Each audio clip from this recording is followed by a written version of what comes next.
want to tell the American people an American story. March 30th, 2022. I personally wanted April 25th. It's not too hot, not too cold, and all you need is a light jacket. I love that movie. On that day, real heroes emerged. They got up, wrapped that suit on, rubbed on some lotion, rubbed one out. They opened the car door, someone else went into the car door. Got in that spaceship, and who can tell me what happened next? Solitary Biden. No, Joe, let someone from the audience guess. And my wife, by no, the way, come on. Community college. My wife is teaching today. My wife is a full-time college professor. He's just being a clown. They launched.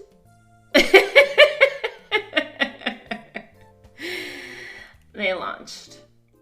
Oh, how I wish she were only that cringeworthy. It is now becoming increasingly clear that Kamala's political future is over. We're going to see the latest New York Times hit piece on Kamala. We're going to see what more and more pundits are predicting about her, and make sure to stick with the very end of this video and I'll reveal what it all means for 2024. You are not going to want to miss this.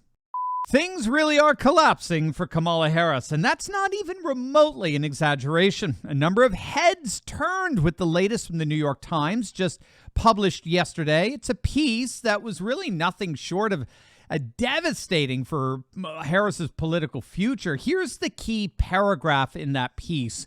Quote, "The painful reality for Ms. Harris is that in private conversations over the last few months, dozens of Democrats in the White House, on Capitol Hill, and around the nation, including some who helped put her on the party's 2020 ticket, said she had not risen to the challenge of proving herself as the future leader of the party, much less the country. Even some Democrats, whom her own advisors referred reporters to for supportive quotes, confided privately that they had lost hope in her."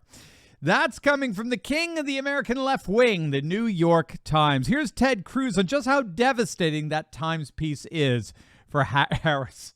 Kamala's been a train wreck. Everybody knows it. There's a reason why she's been given one and only one job responsibility in the Biden presidency, and that was, Kamala, you're in charge of the southern border.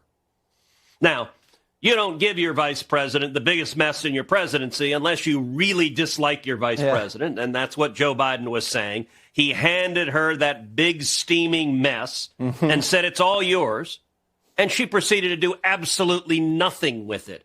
She has yet to go to the Rio Grande Valley even once, the epicenter of this crisis. Beyond that, they do everything they can to hide her. You know, Joe's in a basement. I think they put her in a different basement, undisclosed location. And it's because she usually wears peppermint flavored shoes. She sticks her feet in her mouth every day. Now, this New York Times article, listen, when Democrats want to kill each other, they have the New York Times on speed dial #1. And what this article is every ambitious Democrat, they're looking at Joe Biden. I'm here to tell you, Joe Biden's not going to run in 24. I do not believe he will be the Democrat nominee in 24. And I think all the ambitious Democrats are measuring the drapes. And I think you're looking at people like Pete Buttigieg and Elizabeth Warren and Gavin Newsom, who all see Kamala Harris in their way. And you're right, Hillary is seething with jealousy. And so these knives are coming from every direction, and she's certainly given them a lot to work with. He's noting there that Hillary's been reported as saying behind the scenes that Kamala don't got the stuff. She can't even win a primary, let alone an actual general election. And so the White House is doing everything they can to basically hide her at this point. They're throwing her in Biden's basement, maybe to look at some classified documents. Fox News is reporting on that New York Times piece that Harris has actually refused to do a sit-down interview for over a year, all because of that disastrous interview she had with Lester Holt of NBC when this happened. Just quickly put a button. Okay. Do you have any plans to visit the border? At some point, you know, we are going to the border. We've been to the border. So this whole thing about the border, we've been to the border. We've been to the border. You haven't been to the border. And I haven't been to Europe. And I mean, I don't understand the point that you're making. I'm not discounting the importance of the border. Well, I mentioned it because I know Republicans have certainly come at you on this, but Democratic Congressman Cuellar has a border district, has said to you and the president, come. You need to see this. Listen, I care about what's happening at the border. I'm in Guatemala because my focus is dealing with the root causes of migration. There may be some who think that that is not important, but it is my firm belief that if we care about what's happening at the border, we better care about the root causes and address them. And so that's what I'm doing. Yes, you actually heard that. I mean, you actually heard someone explain how being so concerned about the border involves you not going there. That's the world of Kamala Harris. That. She's so totally consumed with the southern border that not being there shows just how concerned she is. It's utterly psychotic.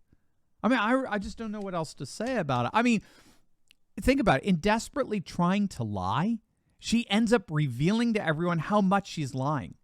I mean, it's the weirdest thing. It's like a 5-year-old. But even the San Francisco media couldn't help but wince at that interview. It was so cringeworthy. But Ted Cruz brought up something that explains precisely why the New York Times is writing a hit piece like that. Did you catch it? You're going to love it. But first, gang, I do want to invite all of you to join my family and me and declare 2023 as the year of family preparedness in our households. I'm starting off this new year covering all the bases: food, storage, survival kits, everything my family needs to make sure that we'll survive whatever this upcoming year throws at us. I recently interviewed TJ Johnson, founder and CEO of Ready Project Food Supply. You will definitely want to check that video out. I'll link it down below for you because you'll see why I'm placing preparedness at the top of my priorities list. I invite you to join me this year in my resolution of family preparedness and take the immediate steps to get yourself and your family prepared today so you can eat tomorrow. And if you act right now, you can take advantage of Ready Project's special offer just for my listeners with huge limited time savings. So don't wait. Click on that link below to learn more about my plan and what I'm doing to make sure my family has all the emergency essentials that'll be needed for the whole year and beyond. Join me, take action, click below, and let's get our families prepared together.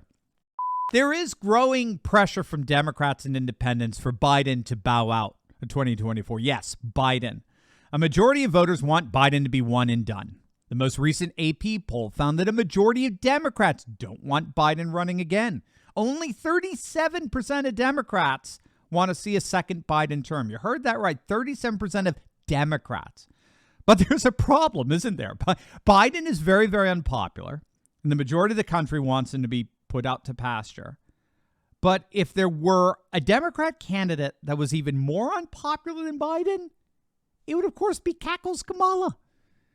And so what seems to be happening here is the loyal little leftists over at the New York Times are doing their best to signal to both Kamala and her potential rivals that they don't want her on the ticket at all. Now, they're both trying to put the best face on this. Biden is signaling, I'm going to run again, and there's no way I would ever consider anybody else but Cackle's Kamala. But as this New York Times piece made rather clear, behind the scenes where the Game of Thrones scenarios play out, Democrats are losing their faith in both of them. Voters have largely abandoned them, and now the Democrat apparatus is beginning to abandon them. So this is going to be fascinating in terms of watching how this plays out. So forget the State of the Union tonight. We all know it sucks. Keep an eye on the press. Watch the stories that come out on both Biden and Cackles. That's how we'll determine what's going to happen in 2024. As always, make sure to smack that bell and subscribe button. You will definitely want to check out my latest video on woke transgender activists storming a Capitol building. It's the worst assault on democracy since 9/11. Or maybe not. You're not going to want to miss it. So make sure to click on the link, and I'll see you over there. God bless.